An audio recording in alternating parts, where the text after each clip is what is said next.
Alhamdulillahirabbil alamin wa bihi nasta'inu ala umuri dunya waddin wassalatu wassalamu ala asyrafil anbiya wal mursalin Muhammadin wa ala alihi wa ashabihi wa man tabi'ahum bi ihsanin ila yaumiddin.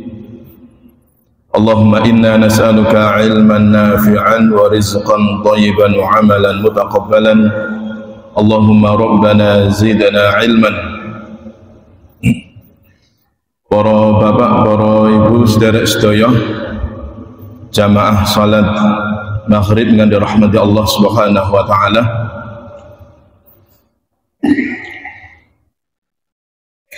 Syukur alhamdulillah kula panjenengan sedaya tansah pinaringan rahmat dan nikmat, yang juga terlebih kita di dalam masjid ini sudah beroperasi nggih, AC-nya. Jadi diharapkan ibadah kula panjenengan sedaya semakin khusyuk atas nikmat Allah Subhanahu wa taala ini, dan juga merupakan amanah kangge kula panjenengan sedaya menawi saged ngajak keluarga kita atau mungkin teman-teman kita, tetangga kita untuk ikut menghidupkan masjid kita nih. Mergi sampun banyak kenyamanan di sini, lampunya nggih terang sedaya, kegiatannya juga sangat meriah. Terus mugi-mugi kula panjenengan sedaya termasuk sedayane takmir ingkang sampun meramaikan kangge nguripi masjid menika diberikan pahala oleh Allah Subhanahu wa taala. Allahumma amin. Para jamaah yang dirahmati Allah Subhanahu wa taala, kajian kita pada malam hari ini, kalau menurut dari kajian kita yang lalu, bahwa pembahasan tentang fikih ibadah saya rasa sudah selesai ya.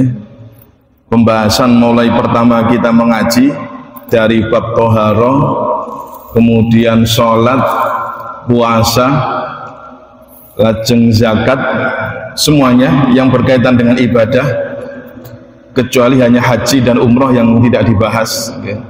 Mengapa kok tidak dibahas? Karena ilmu itu hanya yang berkaitan dengan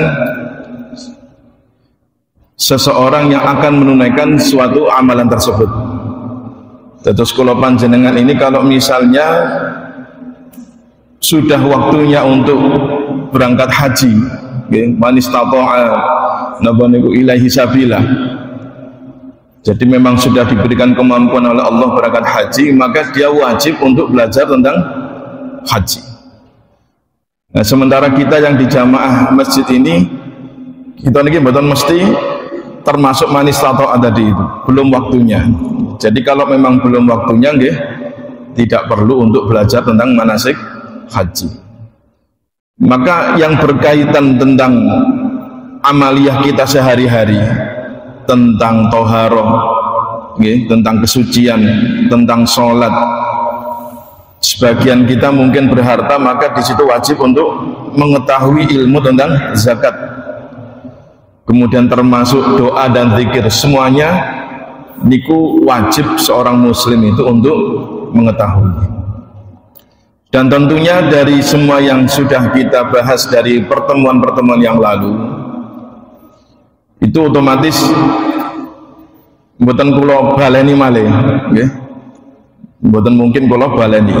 Nah, di pertemuan berikutnya mulai hari ini dan insya Allah untuk berikutnya, kajian kita tentang HPT yaitu Himpunan Putusan Tarjih Muhammadiyah. Ini pun kula sediakan bukunya. Sajane dari dulu memang kepingin kula bahas, tapi kula menghabiskan dulu kajian kita yang ada di dalam kitab Fiqih Sunnah karya dari Said Sabiq. Jadi buku Fiqih Sunnah Said Sabiq itu termasuk sebagian dari buku rujukan Putusan Tarjih Muhammadiyah ya. Jadi buku yang biasa kita pelajari niku juga buku-buku yang biasa dijadikan rujukan. Nah, dalam putusan Tarjih Muhammadiyah ini pembahasannya makin itu variatif, ya. Jadi tidak hanya masalah ibadah saja, tetapi kompleks, ya. Khususnya yang ada di dalam jilid 1 ini, ya. Hubungan panjenengan menawi gadah bisa, kalau ada kajian kita Sabtu malam Ahad itu di bawah juga boleh, ya. Nah, mengapa Tarjih Muhammadiyah? Ya, mengapa harus Tarjih Muhammadiyah? Ini perlu kalau sampaikan sebelum nanti kita akan banyak bahas tentang HPT ini, ya. Terus ngeten bahwa Muhammadiyah itu adalah semata-mata ormas, ya, ormas Islam, organisasi masyarakat Islam. Nah, Muhammadiyah itu buatan semacam ijtihad, ya. Jadi Muhammadiyah itu bukan ijtihad suatu madhab, ya, madhab ijtihad buatan. Tetapi segala permasalahan yang ada di dalam organisasi, termasuk semua yang ada di dalam warga Muhammadiyah, itu kalau ada suatu kendala, maka Muhammadiyah itu mengcovernya, terus menjawab setiap kebutuhan, baik itu tentang persoalan agama, tuntunan maupun yang lainnya. Maka salah satu latar belakang dari berdirinya Majelis Tarjih Muhammadiyah itu untuk supaya masyarakat kita itu tuntunan ibadahnya itu sesuai kalian tuntunan Al-Quran dan Sunnah Nabi Shallallahu Alaihi Wasallam, ya. Jadi sekali lagi Muhammadiyah itu bukan suatu madhab, ya, madhab fikih atau bukan, tetapi dia itu bagian dari ijtihad, namanya ijtihad tarjihi. Nah, tarjih sendiri itu apa? Tarjih itu juga termasuk bagian dari ijtihad, yaitu upaya untuk menguatkan satu pandangan atau pendapat dari berbagai macam pendapat-pendapat di fikih, ya. Jadi Muhammadiyah itu tidak mencetuskan satu gagasan baru,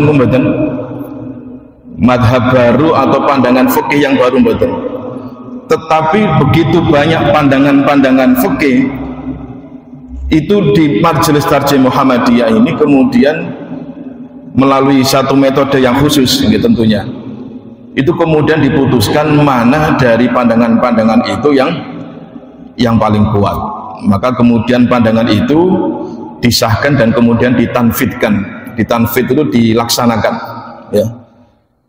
Jadi kita yang sebagai warga Muhammadiyah ketika dihadapkan dengan putusan Tarjih Muhammadiyah itu amanah, gitu. Terus kita itu kalau membaca putusan, ya, putusan, terus ada putusan kemudian ada tanfid. Tanfid itu yang mengesahkan PP Muhammadiyah. Itu keterangan yang ada di situ itu amanah untuk melaksanakan. Jadi kita yang warga Muhammadiyah itu diupayakan apapun yang menjadi putusan dari Tarjih Muhammadiyah itu sebisa mungkin kita laksanakan, ya. Kita laksanakan. Karena apa? Karena pertama, untuk menjaga kemurnian dan juga keserasian tata cara ibadah kita ini sesuai kali Al-Quran dan Sunnah Nabi Shallallahu Alaihi Wasallam, ya. Jadi tarjih ini memang boten kados ijtihad yang lain. Dengan tarjih ini pun juga tidak menafikan seseorang kalau punya ijtihad yang lain dia mengikuti, tidak ada masalah. Tetapi ketahuilah menawi putusan Tarjih Muhammadiyah ini niki boten sembarangan. Jadi memang difikir dengan betul-betul sehingga kemudian menjadi suatu putusan, ya. Jadi diharapkan kita ini warga Muhammadiyah mengikuti apa yang sudah diputuskan. Termasuk niki, saya pernah membaca dalam satu jurnal, ya, bahwa satu majelis dengan majelis yang lain itu sangat sinergi.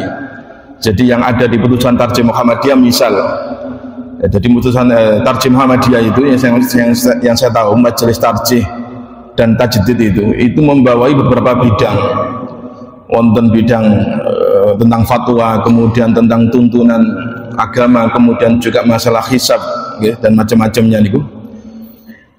Tarjih Muhammadiyah itu bersinergi dengan majelis di Dasmen misalnya. Tujuannya untuk apa? Bagaimana pendidikan anak-anak sekolah kita yang ada di lingkungan di Dasmen itu mengikuti tata cara ibadah yang sudah dituntunkan oleh Tarjih Muhammadiyah. Termasuk juga majelis Tarjih Muhammadiyah ini bersinergi dengan majelis tabligh, yang mana majelis tabligh itu membawahi tentang pengelolaan masjid. Bagaimana masjid-masjid di lingkungan Muhammadiyah itu juga mengikuti tata caranya dengan yang ada di majelis tarjih Muhammadiyah. Jadi sehingga demikian kita yang warga Muhammadiyah dalam lingkup Muhammadiyah ini niku cara ibadahnya niku seragam Pak kita nih. Akhirnya apa? Seragam. Terus kita akan tahu Muhammadiyah kan ngoten nggih. Kita akan tahu seperti itu, ya. Tetapi ini wow, sampun kula paringi gambaran dari awal bahwa menawi wonten pandangan saudara kita yang lain yang berbeda dengan kita niku monggo silahkan, tetapi kita yang berada di lingkungan Muhammadiyah ini sebisa mungkin mengamalkan apa yang sudah menjadi amanah. Ngoten nggih. Ini yang pertama. Dan kemudian niku sampun kula singgung nggih. Jadi Muhammadiyah itu bukan madhab fikih, tetapi di bagiannya itu ada majelis yang membahas tentang persoalan agama. Nah, persoalan agama yang dibahas di dalam majelis tarjih Muhammadiyah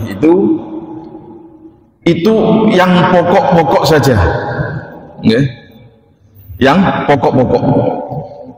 Jadi tidak semua perkara agama itu dibahas di dalam majelis tarjih Muhammadiyah. Contoh masalah sholat, contoh gambaran yang mudah mawon ya. Masalah sholat yang dibahas itu tentang kaifiyah, kemudian tentang bacaan, ya, yang termasuk di dalamnya tentang sifat sholat Nabi. Adapun persoalan furu, ya, persoalan furu itu soalan cabang-cabang tentang misalnya misalnya tahiyat niku apakah harus digerak-gerakkan atau tidak, ya, itu masalah furu. Itu kalau dalam perkara furu itu hampir perkaranya itu tidak pernah diputuskan di dalam putusan karena persoalan apa? Furu, ya. Misal wonten malih misalnya wa ini tahiyat wa sujud, kaki itu dirapatkan begini atau tidak, kan wonten-wonten nggih. Perkara yang demikian perkara yang furu, perkara yang pokok. Jadi di dalam majelis tarjih itu kalau kita baca di dalam putusan, himpunan putusan ini niku sedayane niku perkara-perkara ingkang pokok, ya, ingkang pokok. Nah, kalau seandainya ada seorang ini disampaikan juga oleh seorang Kula Supin Amin, beliau pernah menyampaikan di Masjid At-Taqwa Perguruan Muhammadiyah, ya. Beliau itu seorang dari Majelis Tarjih Muhammadiyah PWM, ya, dari wilayah saking Paciran, tapi Kula Supin jenenge. Beliau menyampaikan kalau seandainya ada seorang ustadz dari warga Muhammadiyah, kemudian beliau menyampaikan suatu pandangan yang pandangan itu belum pernah diputuskan di dalam putusan Tarjih Muhammadiyah, maka pandangan itu tidak mewakili dari Muhammadiyah. Paham ya? Jadi kalau ada suatu pandangan dari seorang ulama atau dai dari Muhammadiyah, ya, kemudian kita orang awam ini kemudian menyimpulkan, oh ternyata Muhammadiyah itu seperti ini. Betul. Muhammadiyah itu dalam suatu pandangan fikih atau akidah itu yang pokok-pokoknya itu sudah tertuang di dalam putusan Muhammadiyah. Adapun kalau seorang ustadz atau dai yang menyampaikan suatu pandangan, lantas pandangan itu mungkin berbeda atau belum pernah dipublikasikan dalam Suara Muhammadiyah dan sebagainya, maka yang demikian itu tidak mewakili dari Muhammadiyah. Paham nggih maksudnya nggih? Terus ngoten. Mergi ngeten. Untuk menjadi suatu putusan, niki kalau paringi mukadimah nggih, suatu semangke kita pembahasan kedepannya mudah untuk difahami. Untuk menjadi suatu putusan putusan tarjih Muhammadiyah itu tidak gampang, Pak. Nggih, tidak mudah. Karena begini, proses untuk bisa menjadi suatu putusan itu kalau ada suatu masalah di PJM, minimal di PJM, bukan diranting ya, PJM.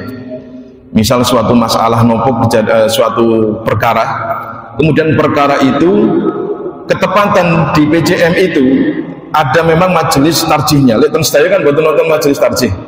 Kan Berondong itu ada majelis tarjih, ya.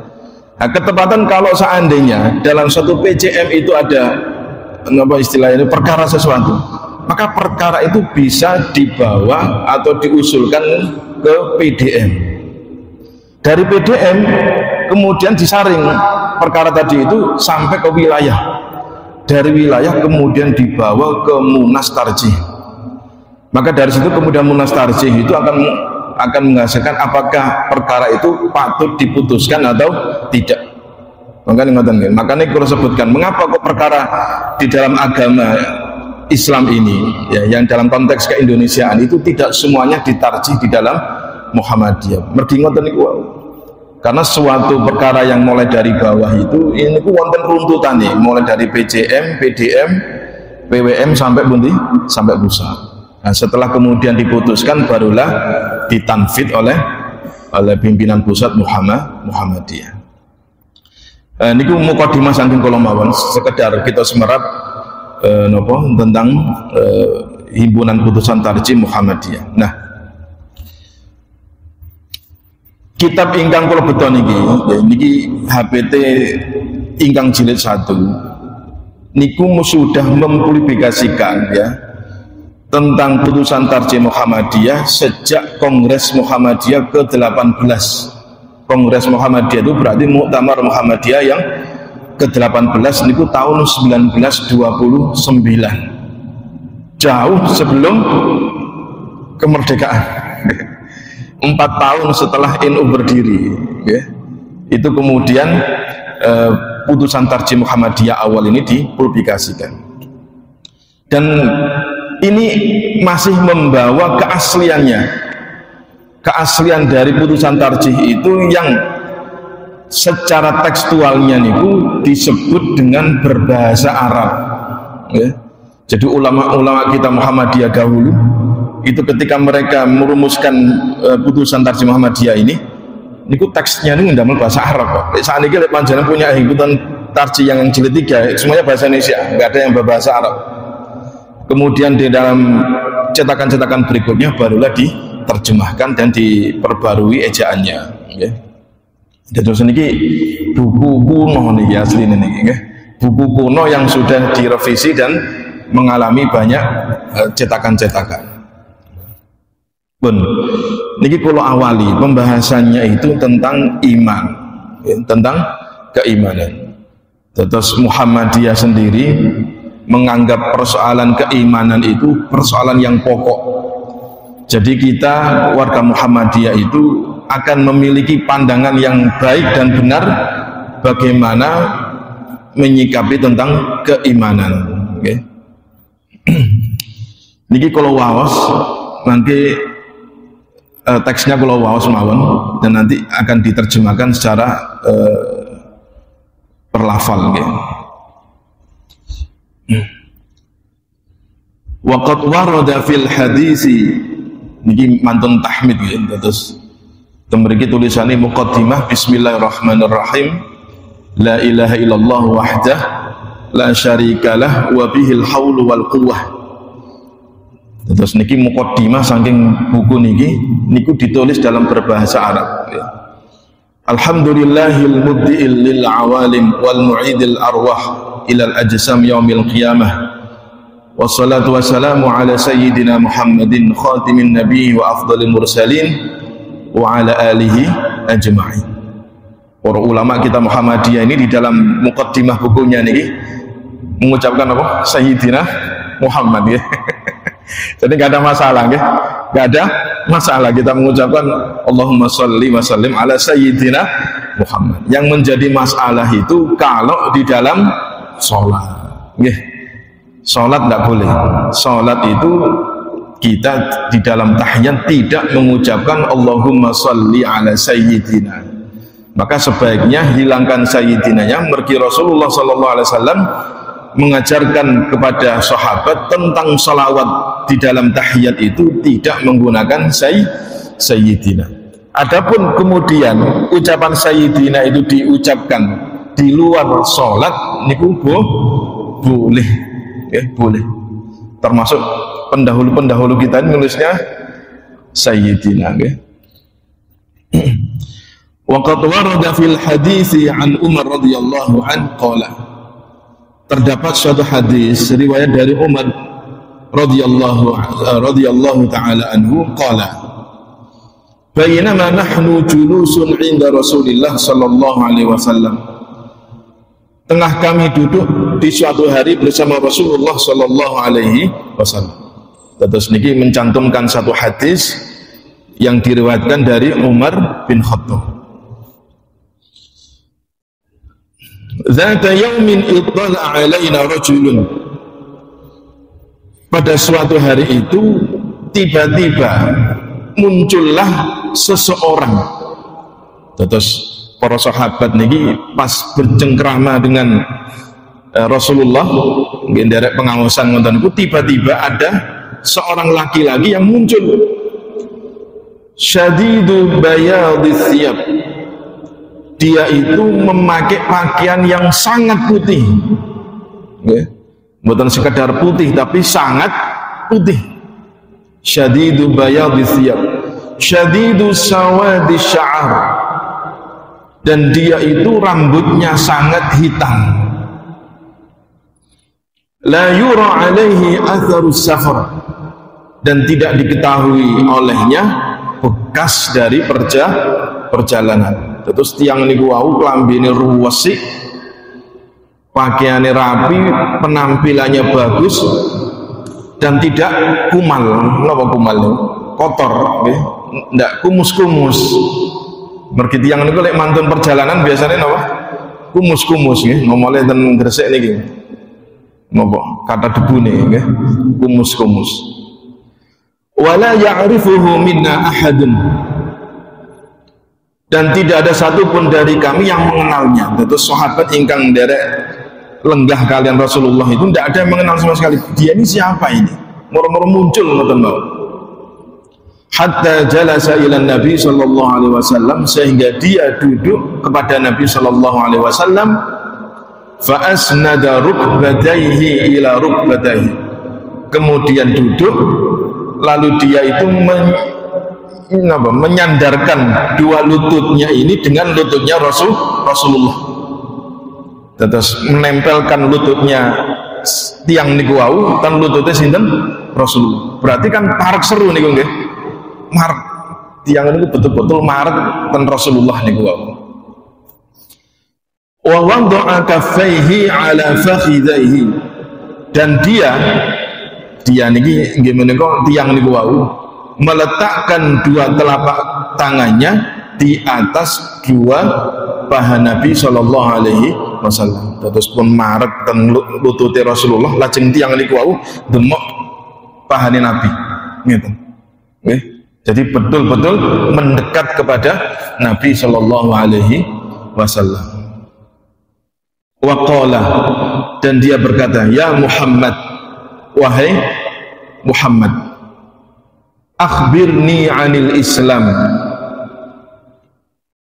Katakanlah kepadaku tentang Islam. Katakanlah kepadaku tentang Islam. Faqala Rasulullah sallallahu alaihi wasallam, maka Rasulullah sallallahu alaihi wasallam berkata, al-Islamu, Islam itu an tashhada an la ilaha illallah. Islam itu adalah engkau bersaksi bahwa tiada Tuhan kecuali Allah. Terus niku kalimat Islam ya. Bersaksi bahwa tiada Tuhan ingkang berhak disembah kecuali Allah. Wa anna Muhammadar Rasulullah, dan bersaksi bahwa Muhammad adalah utusan Allah. Maka kemudian para ulama menyimpulkan kalimat ini disebut kalimat syahadat. Terus tiang niku menawi Islam, kepingin Islam niku nggih kedah syahadat, antasyhada, yaitu kamu bersaksi. Syahadat niku wonten kalih, syahadat tauhid dan syahadat apa? Rasul. Syahadat tauhid itu berarti bersaksi tentang keesaan Allah. Syahadat Rasul berarti bersaksi Rasulullah adalah utusan Allah. Wa tuqimus shalah, yang pertama syahadat, yang kedua engkau mendirikan salat. Wa tu'tiyaz zakah, dan engkau menunaikan zakat. Wa tasuma Ramadan, dan engkau berpuasa Ramadan.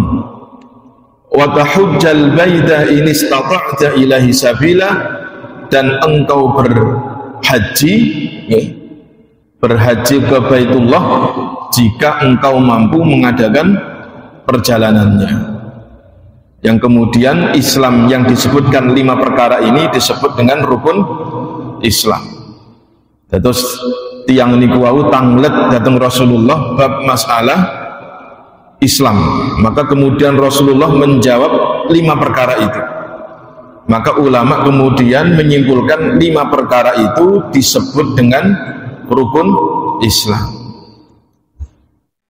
Nah, saking rukun Islam ini, seseorang yang tidak menganggap salah satu dari rukun Islam ini, maka dirinya kufur. Disebut rukun itu karena wajib.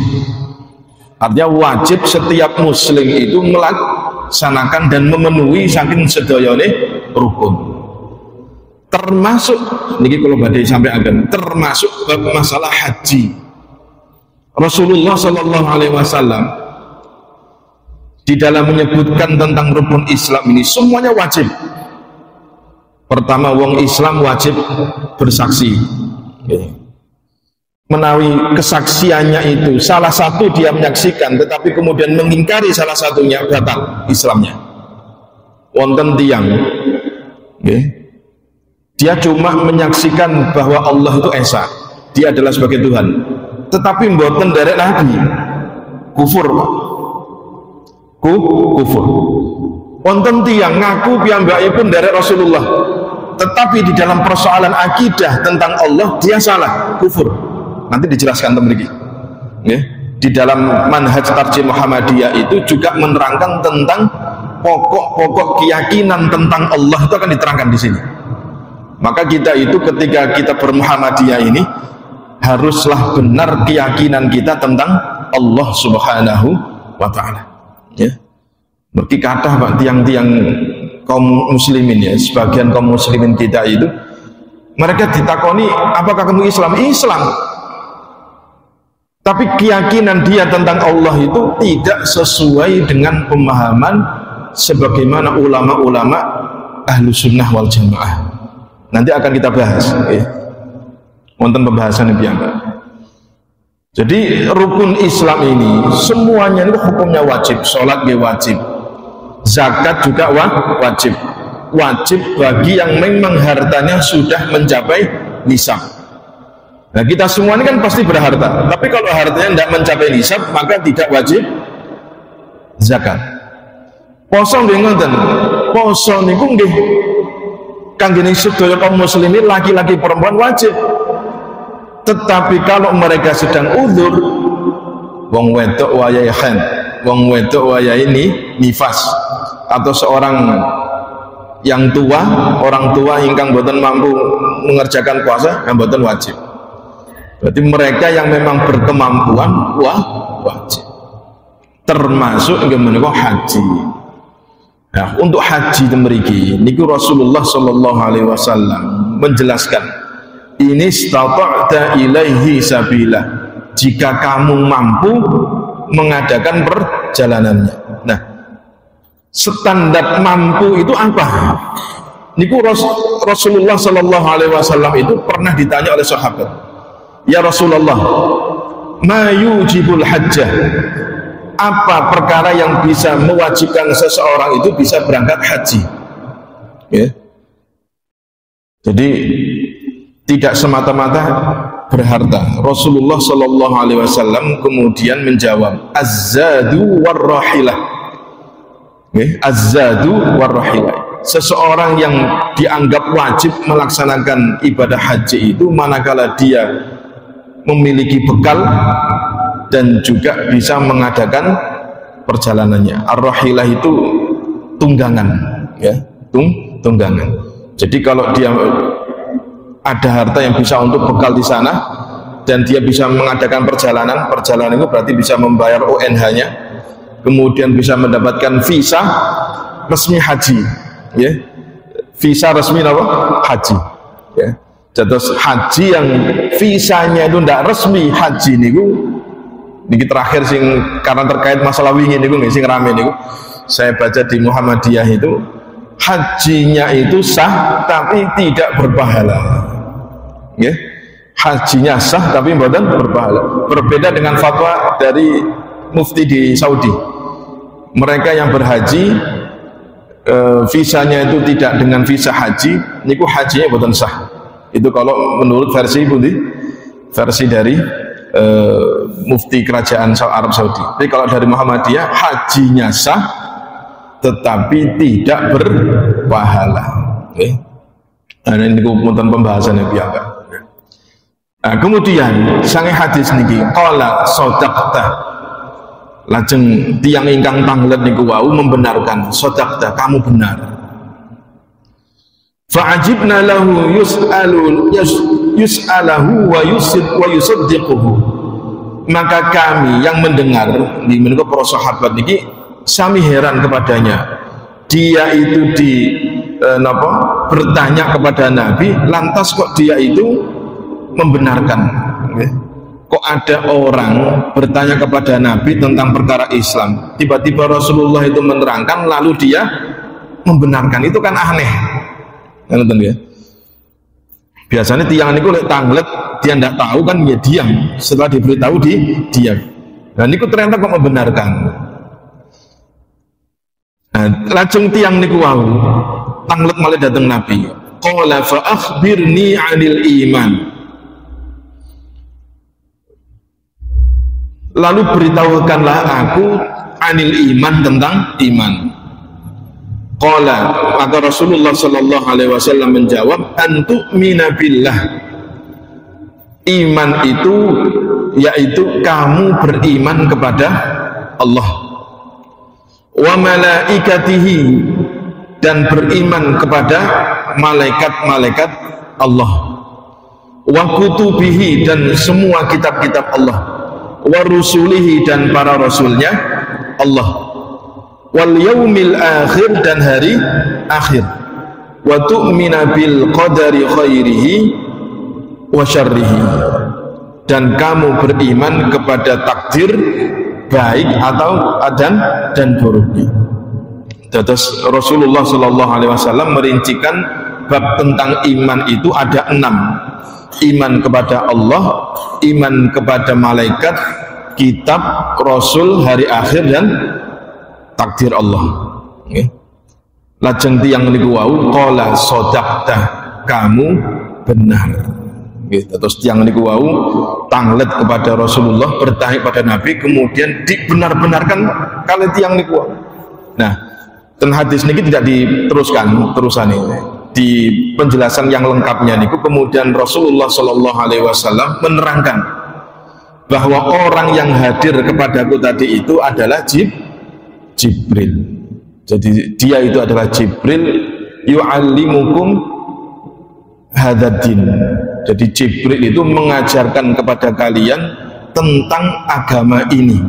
Gimana kok persoalan masalah Islam dan persoalan tentang iman. Nah, ini yang pokok.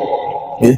Meskipun lanjutan hadis itu ada tentang ihsan, tapi di dalam putusan tarjih ini tidak disebutkan karena yang dibahas di dalam tarjih ini adalah persoalan Islam dan iman. Ya. Terus landasan tentang Islam dan iman ini landasannya adalah hadis yang diriwayatkan dari Umar radhiyallahu anhu. Okay. Nah, sedikit badhe kula tambah saking hadis ini. Ini bagus hadis ini, okay. Jadi salah satu bisa kita ambil faedah dari hadis ini bahwa ketika Nabi Shallallahu Alaihi Wasallam dalam satu majelis ilmu sing wonten para sahabat itu, tiba-tiba ini kan wonten tiang sing hadir, mereka malaikat Jibril niku. Itu kemudian difahami kali ulama kita bahwa ini merupakan adab di dalam kita berilmu. Adabnya apa? Pertama, tembergi disifatkan syadidu bayanits thiyab, seseorang yang ketika dia mau belajar kepada orang yang alim, hendaklah dia itu berpakaian yang bagus. Kata malaikat Jibril nih, ya. Malaikat Jibril itu kan mendatangi majelis ilmu, majelis ilmunya Nabi. Ketika beliau hadir itu pakainya bersih. Ini adab. Maka kita itu ketika mendatangi majelis ilmu itu berpenampilanlah yang rapi, yang sopan. Okay.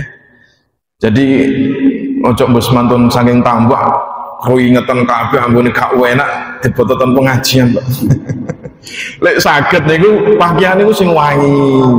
Senajan mboten gadah sing apik, sing biasa-biasa tapi rapi, wangi. Sing penting mboten mambu. Ngoten nggih. Mboten mampu. Termasuk juga di sini disebutkan syadidu sawadi sya'ar. Ini kok penampilannya rapi, mboten acak-acakan. Ya. Makanya kula niki sampai ngeten. Sementara ada orang itu kalau majelis ilmu menurut kepanjenengan semarak atau tidak, itu kan banyak juga tersebar di kajian-kajian. Saya juga tahunya di YouTube nih wonten nggih. Mergo kiai niku gondrong, akhirnya murid-muridnya nggih gondrong, Pak. Acak-acakan. Nggih ngoten kuwi pengikutnya juga banyak. Nggih. Jamiah napa mawon niku banyak. Itu kalau ditanya, mengapa kok demikian? Itu Rasulullah itu kan rambutnya juga panjang-panjang. Rasul katanya rambutnya panjang. Rasulullah itu tidak selalu rambutnya panjang. Tidak selalu. Nggih. Itu pun kalau panjang, Rasulullah Shallallahu Alaihi Wasallam itu cuma sabahu, segini. Itu pun tidak sering. Ada kalanya dipotong, bahkan beliau juga pernah bergundul. Nggih.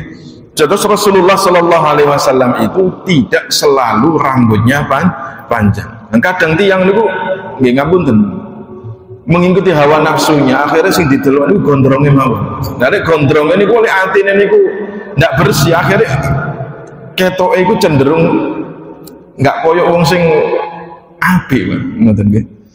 Karena kita tahu nggih, ahli fasik, orang yang fasik itu lebih cenderung orangnya niku acak-acakan, ndak rapi, baunya berbau, apa niki awak nggih banyak tatonya dan sebagainya. Maka kita orang yang berislam, orang yang taat pada Allah, niku sebisa mungkin. Maka Rasulullah Shallallahu Alaihi Wasallam itu membedakan kalian yang ahlu sholah, orang yang beragama dan sebagainya ini, itu penampilannya itu dibedakan daripada orang-orang sing ngonten niku. Maka dari hadis ini sangat kita fahami, ya, dan ini merupakan faedah menawi kita niki berilmu, mendatangi suatu majelis ilmu, berpenampilanlah yang rapi. Jadi biar kita mendapatkan faedah dari hadis ini. Termasuk ilmu itu didatangi, Pak. Ya. Ilmu itu seharusnya didatangi. Kados niki, Pak, malaikat Jibril.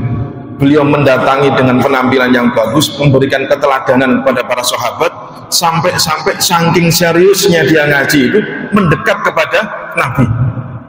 bertanya betul kepada Nabi untuk mendapatkan ilmunya itu. Ilmu itu seharusnya didatangi. Okay? Bukan kiai ini saya mendatangi. Saat ini rata-rata nopo kiai yang mendatangi atau orang-orangnya yang mendatangi? Kiai ini Pak. Okay. Makanya kalau ini wonten sebagian, bukan sebagian.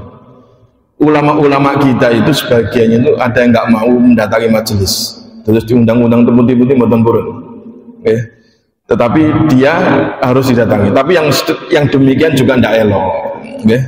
Tidak elok. Karena Nabi Shallallahu Alaihi Wasallam juga pernah mengutus ke suatu daerah-daerah itu dai-dainya, okay? Karena memang di sana belum pernah terjamah atau memang perlu dikuatkan, maka dikirimlah dai-dai itu. Okay? Tapi memang satu adab, okay? Ini adab. Kalau di situ ada majelis ilmu, maka seharusnya kita itu mendatangi ilmu. Okay? Wonten sumur Pak, panjenengan butuh tuyul, sumure sing teko tak panjenengan teko ten sumur. Kita yang mendatangi sumur, ya. Maka orang yang berilmu itu, tolakul ilmi itu harus mencari ilmu sepanjang dia tahu di mana sumber ilmu itu. Ya. Nah, ini hadis yang kemudian Muhammadiyah berkeyakinan tentang Islam dan iman itu berpijakan dari hadis ini. Nah, amma ba'du, adapun setelahnya, amma ba'du itu artinya adapun setelahnya, fa innal firqatal najiyah, sesungguhnya kelompok yang selamat. Terus wonten istilah di dalam pembahasan akidah itu namanya firqah najiyah. Pernah mendengar atau mboten panjenengan? Pernah mendengar atau tidak? Mboten pernah ya. Jadi di dalam kajian akidah-akidah itu ada istilah al-firqatun najiyah, kelompok yang selamat. Minas salafi ajma'u 'alal i'tiqad, dari kalangan umat terdahulu niku meyakini dan berijma, bersepakat bahwa bi annal 'alam kullahu hadis. Terus kelompok yang selamat, maka dijelaskan kelompok yang selamat itu apa. Niku berkeyakinan bahwa alam semesta ini semuanya itu adalah baru, ya. Terus alam raya kita ini semuanya ini, baik yang kita ketahui maupun yang bukan kita ketahui, itu adalah hadis. Hadis itu baru. Khalaqahullahu minal adam, yang mana Allah menciptakannya alam ini minal adam, dari ketiadaan. Terus alam semesta ini tidak ada awalnya, kemudian diadakan oleh Allah. Wahuwa ayil alam, yaitu alam ini qabilul lil fana, semestinya akan hancur. Okay. Jadi ini merupakan keyakinan yang benar bahwa pertama, alam semesta ini adalah baru dan nantinya kelak Allah Subhanahu wa taala akan menghancurkannya, ya. Terus niki kedah kita fahami, dan yang menciptakan semuanya ini adalah Allah Subhanahu wa taala. Niki karena waktunya tinggal 4 menit, belum benar sakit menerangkan banyak tentang al-firqatul najiyah, ya. Insyaallah pembahasan tentang al-firqatul najiyah akan kita bahas di pertemuan berikutnya, ya. Mergi wonten footnote, ya. Ada pembahasan footnote tentang firqatul najiyah itu apa, nanti akan kita bahas di pertemuan berikutnya, ya. Pun kalau kita cekap semantan mugi-mugi bermanfaat bagi panjenengan yang punya bukunya, sakit dibeto biar kita bisa baca, ya. Bisa baca sama-sama. Subhanakallahumma bihamdika asyhadu an la ilaha illa anta astaghfiruka wa atubu ilaik. Wassalamualaikum warahmatullahi wabarakatuh.